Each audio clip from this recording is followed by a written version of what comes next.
तुंगा नदी का जल सूर्य के ताप से तप रहा था। ज्येष्ठ की दोपहरी में यह तपन और भी भीषण हो गई थी। ऐसा लग रहा था मानो नदी का जल कहीं उबलने न लग जाए। इस नदी के जल का ताप नदी में विचरने वाले जलचरों को असहनीय पीड़ा एवं परेशानी प्रदान कर रहा था। सभी जलचर छटपटा रहे थे, परंतु प्रकृति के इस स्वाभाविक प्रकोप का कोई समाधान नहीं था। ठंड, गर्मी, वर्षा तो अपने नियत चक्र से गुजरते ही हैं। ग्रीष्म के इस ताप एवं तपन से बचने के लिए बालक शंकर एक पेड़ की शीतल छां के नीचे बैठे प्रकृति के मनोहर रूप को निहार रहे थे। वे जानते थे प्रकृति तो प्रभु का एक आवरण है और इस आवरण में परम प्रभु स्वयं को ढके हुए हैं। शंकर की दृष्टि यकाएक एक दृश्य पर पड़ी और वह चौकन्ने हो गए। उन्होंने देखा तुंगा नदी का जल भारी गर्म हो चुका है और उस जल के ताप से बचने के लिए भारी संख्या में मेढक फुदक रहे थे। वे मेढक फुदक फुदक कर नदी के तट पर स्थित चट्टानों पर आ बैठते, परंतु चट्टानें तो जल से भी भीषण ताप से तप रही थीं। चट्टानें इतनी गर्म थीं कि कोई थोड़ी देर उन पर नंगे पांव चलने लगे, पांव में छाले पड़ जाएं। भला चट्टानों की इस तपन को मेढक कैसे सह पाते, बर्दाश्त कर पाते? पत्थरों की गर्मी को सह न पाने के कारण मेढक तुरंत पानी में चले जाते। मेढक बारंबार नदी की गर्मी से बचने के लिए पत्थरों पर कूदते और फिर पत्थरों के ताप से त्रस्त होकर नदी के जल में कूद जाते थे। यही क्रम निरंतर चल रहा था। इस दृश्य को देखकर शंकर को दया आ गई, परंतु वे विवश थे कि मेढकों को किस प्रकार सहायता प्रदान करें। शंकर ने आगे जो दृश्य देखा निस्संदेह अत्यंत अद्भुत एवं विस्मित करने वाला था। उन्होंने देखा यकाएक एक विशाल नागराज वहां आ गया, जिसके कई फन थे। उस समय वह बड़ा ही शांत एवं सौम्य लग रहा था। वह किसी भी रूप में हिंसक एवं आक्रामक नहीं लग रहा था। नागराज उन तपते पत्थरों के पास आया और अपना फन फैलाकर खड़ा हो गया। नागराज के विशाल फनों की छां में मेढक नदी से फुदक कर चट्टानों पर आ गए और निर्भयता से विश्राम करने लगे। शंकर जानते थे कि जीवों को अपने शत्रुओं से सहज ही भय रहता है। वे उनको देखकर अपने अस्तित्व की रक्षा हेतु बचकर भागते हैं। मेढक सांप को देखकर छिप जाता है, परंतु यहाँ तो सब कुछ भिन्न था, अलग था। प्रकृति के विपरीत दो शत्रु जीव आपस में मित्रवत व्यवहार कर रहे थे। मेढक न तो सांप को देखकर भयभीत थे और न सांप मेढकों को क्षति पहुंचा रहा था। देखते देखते सांप की छां तले मेढकों का एक दल वहां इकट्ठा हो गया और नागराज सभी को सुरक्षा एवं संरक्षण प्रदान कर रहे थे। आचार्य शंकर इसे देखकर विस्मित हुए, क्योंकि ये कोई सामान्य घटना नहीं थी। उनकी प्रखर प्रज्ञा ने यह जरूर भांप लिया कि यह स्थान कोई सामान्य स्थान नहीं है, ये अवश्य ही कोई विशिष्ट स्थान है, क्योंकि किसी भी स्थान की विशिष्टता वहां पर सन्निहित ऊर्जा पुंज के आधार पर होती है। यदि किसी स्थान पर तप की सघन ऊर्जा समाहित हो तो वह इसी तरह की अचंभित घटनाओं को जन्म देती है। शंकर इसकी विशिष्टता को जानने के लिए उद्यत हुए और तुंगा नदी के आगे बढ़ गए। राह अत्यंत बीहड़ एवं भयानक थी, परंतु वे चुनौतियों का सामना करने के लिए ही अकेले चल पड़े थे। शंकर को किसी से भय नहीं लगता था और न ही वे भीषणतम कठिनाइयों से घबराते थे। जब वे किसी चीज को करने के लिए ठान लेते थे तो उसको करके ही छोड़ते थे। वे तो हारने एवं थकने के लिए पैदा ही नहीं हुए थे। प्रत्येक संघर्षों के पार पहुंचना उनकी नियत थी, तो वे प्रकृति को पार करने आए थे और ऐसे में भला प्रकृति उनके लिए चुनौती कैसे बन सकती थी।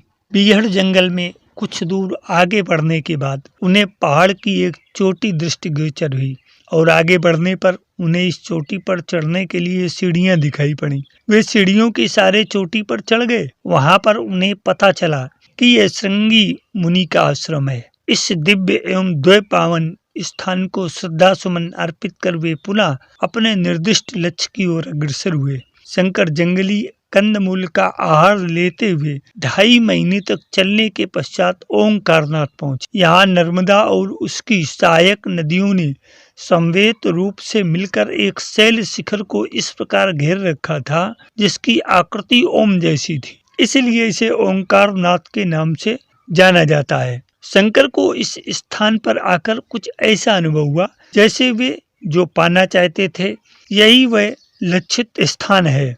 आचार्य शंकर ने वहां विचरते हुए कुछ सन्यासियों को देखा। उन्होंने एक सन्यासी से पूछा, क्या आप योगीराज गोविंद पाद के बारे में जानते हैं? सन्यासी ने आश्चर्यचकित भाव से तरुण शंकर की ओर निहारा और कहा, तुम कहाँ से आ रहे हो? गोविंद पाद योगी का नाम कैसे जानते हो? शंकर ने कहा, मैं केरल से आ रहा हूँ, जिन्होंने मुझे शिक्षा प्रदान की उन गुरु के आदेश पर। मैं यहाँ योगीराज गोविंद पाद से मिलने आया हूँ। सन्यासी इस युवक को देख हतप्रभ एवं विस्मित था कि जिस उम्र में संसार का आकर्षण इतना तीव्र होता है, उस उम्र में अपने गुरु के आदेश पर इतनी दूर चलकर आना बड़ा अद्भुत एवं आश्चर्यजनक है। सन्यासी अपलक निहारते रहे शंकर को। इतनी दिव्यता एवं पवित्रता की आभा झलक रही थी उनमें। उनका संग एवं सानिध्य जाने कितनी आशा, उमंग एवं अनुभूतियों को जन्म दे रहा था। सन्यासी को इसी में खो जाने का मन कर रहा था। आचार्य शंकर के स्वर में ने उनको प्रकृतिस्थ किया। सन्यासी चौंका, परंतु संयत होकर बोला, सामने इस गुफा के अंदर योगीराज समाधिस्थ हैं। हम सब उन्हीं की प्रतीक्षा कर रहे हैं कि वे कब समाधि से बाहर आए और हमें उनका दर्शन लाभ हो सके तथा उनके दिव्य उपदेश को श्रवण करने का भी पावन अवसर मिल सके। आचार्य शंकर ने बाल सुलभ उत्सुकतावश कहा, क्या मैं उनका दर्शन कर सकता हूँ? सन्यासी ने कहा, हाँ, क्यों नहीं, अवश्य दर्शन कर सकते हो।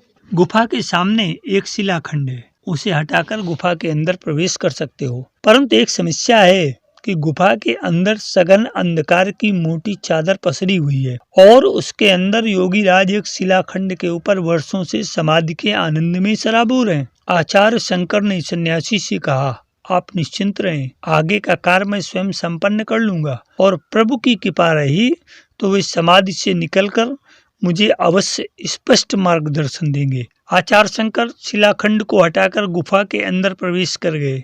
उनके हाथों में एक दीपक था। उसकी धीमी रोशनी के सहारे वे गुफा के अंदर समाधिस्थ योगीराज के पास पहुंचे। उनको देखकर आचार्य शंकर के हृदय की भावधारा अश्रु बनकर छलकने लगी। उन्होंने एक दीर्घ जटाधारी योगी को समाधि में लीन देखा। वे पद्मासन में थे। उनकी आंखें खुली एवं स्थिर थीं। सिर के बाल जटाओं में परिवर्तित हो चुके थे। दाढ़ी लंबी थी, परंतु चेहरा एवं माथा दिव्य आभा से दमक रहे थे। शरीर पर मिट्टी की एक महीन परत जम गई थी, परंतु ये ऐसी थी जैसे धधकते अंगारे पर राख की एक पतली परत चढ़ गई हो और एक हल्की फूंक से ही अंगारे धधक उठे हों। वैसे ही लग रहे थे गोविंद पाद को देखकर आचार्य शंकर के अंदर अनुभूतियों के शुभ्र सतरंगी झरने बहने लगे। वे उन्हें देखते ही रहे। उनकी दृष्टि वहीं ठहर गई। देर तक वे उसी प्रकार बैठे रहे। धीरे धीरे सभी सन्यासी जो बाहर थे अंदर आ गए और शंकर के पीछे खड़े होकर उस दिव्य लीला का रसपान करने लगे। शंकर ने स्तवन पाठ किया। उनका स्तवन पाठ अत्यंत मर्म स्पर्शी था। इस स्तवन पाठ से गोविंद पाद की देह में स्पंदन हुआ और धीरे धीरे उनकी आंखें उन्मीलित हुईं। उन्होंने आंखों को खोला तो उनके सामने आचार्य शंकर खड़े थे। आचार्य शंकर ने भाव विभोर होकर गोविंद पाद को साष्टांग दंडवत किया। गोविंद पाद अपने समाधि स्थान से उठे और शंकर को अपने विशाल वक्षस्थल में समेटकर बोले, वत्स, मैं तुम्हारे ही आगमन की प्रतीक्षा कर रहा था। तुम आ गए और मेरा कार्य पूरा हो गया। अब मैं तुम्हें अभीष्ट ज्ञान प्रदान कर पूर्णता मुक्त हो जाऊंगा। आचार्य शंकर का आगमन प्रतीक्षारत सन्यासियों के लिए वरदान साबित हुआ। गोविंद पाद ने शंकर के साथ सभी सन्यासियों को शिष्य के रूप में ग्रहण कर लिया। इन सब के बीच कनिष्ठ परंतु ज्ञान से परम प्रखर आचार्य शंकर पर उनका स्नेह एवं आशीष मेघ बनकर बरसता रहा। गोविंद पाद की वाणी इतनी प्रखर एवं प्रेमपूर्ण थी कि वह सीधे हृदय में जाकर लगती थी। गोविंद पाद ने शंकर को ज्ञान की समस्त विद्याओं को आत्मसात करा दिया। गुरु की अहेतुकी कृपा से अल्प समय में ही आचार्य शंकर ने ब्रह्म सूत्र आदि का सांगोपांग ज्ञान भी प्राप्त कर लिया। ज्ञान के अतिगूढ़ एवं जटिल विषयों पर गुरु एवं शिष्य का संवाद सुनकर सभी सन्यासी हतप्रभ एवं अभिभूत थे। आचार्य शंकर के सभी प्रश्नों का सटीक जवाब देकर गुरु गोविंद पाद उनकी जिज्ञासा को शांत कर देते थे एवं अंतर में प्रसन्न होते थे कि ऐसा प्रश्न तो केवल परम ज्ञानी ही कर सकता है, और वे भी प्रसन्न होते थे क्योंकि आचार्य शंकर को ज्ञान प्रदान करके वे मुक्त हो जाना चाहते। वर्षा काल आ चुका था, संध्या का समय था। गुरु गोविंद पाद गुफा के अंदर ध्यान समाधि में बैठे हुए थे। वर्षा हुई और नदियों में बाढ़ का पानी उफनने लगा। चूंकि गुफा नदी के पास थी, इसलिए बाढ़ के पानी का इसमें घुसने का डर था। ऐसे में गुरु डूब सकते थे। सभी चिंतित थे। बाढ़ का पानी गुफा के समीप आने लगा, बस इसके अंदर घुसने की देरी थी। इस घटना से सभी चिंतित थे कि गुरु की रक्षा किस प्रकार हो। तभी शंकर न जाने कहां से एक कलश ले आए और उसे गुफा के मुहाने पर रख दिया।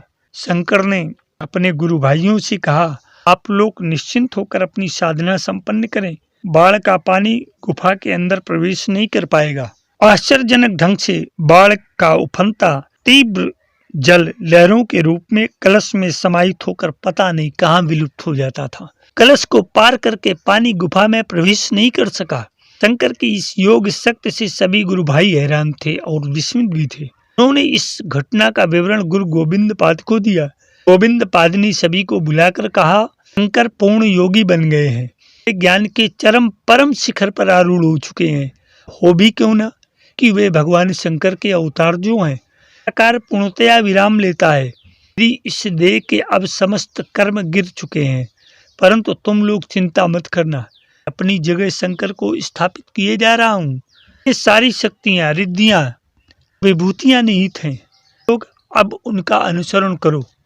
गोविंद पाद ने आचार्य शंकर को एकांत में बुलाया और कहा, बस मैं तो तुम्हारे आगमन की प्रतीक्षा कर रहा था। तुम आ गए, अभीष्ट की उपलब्ध हुई। अब तुम यहाँ से काशी प्रस्थान करो और सर्वत्र अद्वैत वेदांत ब्रह्म ज्ञान का प्रकाश फैलाओ। शंकर ने कहा, आपकी आज्ञा सिरोधार है गुरुदेव। गोविंद पाद ने शंकर को काशी की ओर प्रस्थान करने के लिए अश्वपूर्ण एवं भाव विभोर होकर विदाई दी। गुरु एवं शिष्य का यह देह रूपी अंतिम मिलन था।